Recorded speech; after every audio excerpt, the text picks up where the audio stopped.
తాతయ్య గారు ఏంది బ్యాడ్జ్ పెట్టినావు జగన్ కోసం సిద్ధమా నువ్వు? సిద్ధమే పార్టీ పుట్టిన కాడి నుంచి జెండా పెట్టుకుని తిరిగి నేను ఇప్పుడు సిద్ధంగా ఉన్నాను. మళ్ళీ జగన్ గెలిపించడానికి గెలిపించేస్తావు జగన్ అయితే గ్యారంటీ 100%. మరి జగన్ ఇప్పుడు గెలిపించడానికి జగన్ ఒక ఒంటరిగా వెళ్తున్నారు ఒక పార్టీ, మరి వాళ్ళంతా మూడు పార్టీలు కలిసి వస్తున్నారు కదా. అవును కదా, సింహం ఎప్పుడు సింగిల్గానే వస్తుంది. తోడేళ్ళు గుంపులుగా వచ్చిన సింహం దగ్గరికి వచ్చేసరికి పటాపంచలుగా ఎగిరిపోతాయి. పటాపంచలు ఎగిరిపోవడం సింహం సింగిల్ అని ఎన్నిసార్లు చేస్తారు, మాకు చిరాకు వచ్చేస్తుంది మాట చెప్పి మాట.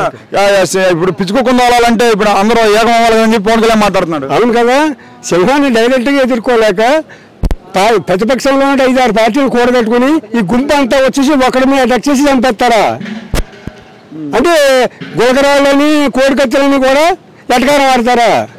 ఏ కోడికత్తికి సావడా చంద్రబాబు, గోకరాకి సావడా పవన్ కళ్యాణ్? పిచ్చి గంటలు స్టేజ్ మీద ఎక్కి పిచ్చి కుక్కడికి గింజిపోడా? అసలు ఎందుకు గింజిపోతాడు? అసలు నేను సేవ ఉంటే చెప్పాలి కదా.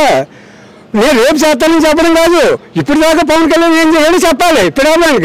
ఇప్పుడు మీరు వేసేయండి, నేను హైదరాబాద్ నుంచి వచ్చేస్తాను మీకు విమానంలోని, ఆడికి వెళ్ళి మోడీ గారికి వెళ్ళి జుట్టు ఆడుకుని 5,000 కోట్లు తెచ్చేస్తాను ఇలాంటి ఎవరి మాటలు నమ్మి తిట్టులో పిఠాపురం ప్రజలు ఎంత మాత్రం లేరు. జగన్ యొక్క పథకాల వల్ల ప్రజలందరూ ప్రభావితం ఉన్నారు. మరి తాతయ్య గారు మరి నెల్లూరు జిల్లా బుచ్చిడిపాలెం సభలో చంద్రబాబు అన్నాడు కదా, జగన్ నిన్ను చంపేస్తే రేపు ఏమవుతుందని మాట్లాడుతున్నాడు. ఏం చెప్పింది కూడా అంతే కదా, ఇంకా చంపి ప్రయత్నంలో ఉన్నాడు. అది ఆ వయసుకి సిగ్గులేదా? ఈ వయసులో చంపేస్తానన్న మాట ఈ వయసులో రావు. కొడుకు కంటే వచ్చిన తప్పులేదు, వాడికి ఇంకా మీసాలు నల్లగా ఉన్నాయి. వీడు పండిపోయి సావనా సిద్ధంగా ఉన్నాయి, ఏదో చంపేస్తారా? ఏం చంపేస్తాడండి?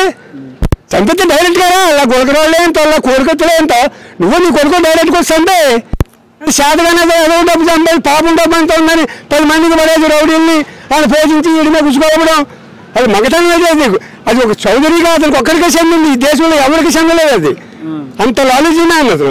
అతని గురించి అతను అవినీతి పడని అతను మాంగారే చెప్పి చచ్చాడు. ఎన్ని పోటీ కాదని ముఖ్యమంత్రిగా అందరికీ తెలుసు. 14-19లో అతను ఇచ్చిన పథకాల్లో 600లో ఒక్కటి కూడా నిలవచ్చలేదు. మళ్ళీ వాళ్ళు ఓటుకొని తిరుగుతుందంటే అసలు సిగ్గుందండి? ఆడితో జతకట్టండి పవన్ కళ్యాణ్ సిగ్గుందా? సినిమాలో యాక్టర్ సినిమాలో ఎలాగ యాక్షన్ ఎలా యాక్షన్ అంటే కిరాయి తీసుకుని యాక్షన్ అనుకున్నాడు రాజకీయాలు అంటే. నేను కరెక్ట్గా చెప్తున్నాను. గత 3 రోజుల క్రితం పవన్ కళ్యాణ్ తడిగా ఆడిపోయి నియోజకవర్గం అంటాను.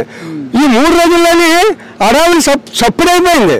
అసలు అడవులు మనుషులు కనపడలేదు, కార్యకర్తలు కనపడలేదు, వాళ్ళకి జోషే లేదు.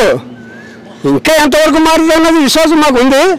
ఖచ్చితంగా వంగా గీతమ్మ పవన్ కళ్యాణ్ ఓడించి తీరుతుంది. 20,000 మెజార్టీ కావచ్చు.